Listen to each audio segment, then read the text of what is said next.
তবে ইচ্ছাকৃত যদি আপনি রোজা ভাঙেন, এটা বড্ড ভয়ঙ্কর। প্রিয় ভাইরা, এটা খেয়াল করে মনে রাখবেন যে ইচ্ছা করে রোজা ভাঙ্গার চেয়ে বড় স্পর্ধা আর হতে পারে না। কারণ তাহলে শুধু কাজা করলে হবে না, কাফারা দিতে হবে। কে দিতে হবে? তাহলে আমরা জানছি কাজা, আমরা জেনেছি ফিদিয়া, এবার নতুন একটা টার্ম শুনলাম, এটা কি? কাফারা। ইচ্ছা করে রোজা ভাঙলে কাফারা দিতে হবে। এন্ড হোয়াট ইজ কাফারা? কাফারা হচ্ছে টানা 2 মাস রোজা রাখা একটার জন্য। পারবেন?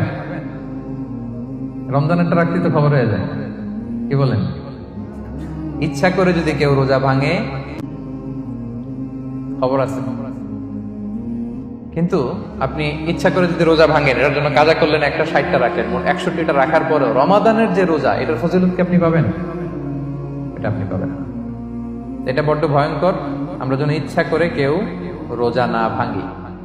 এই ইচ্ছা করে যদি কেউ রোজা ভাঙে, অথবা ইচ্ছা করে দিনের বেলায় যদি কেউ ফিজিক্যাল ইন্টারকোর্স করে, তখন তার কাজাও করা লাগবে, কাফারাও করা লাগবে।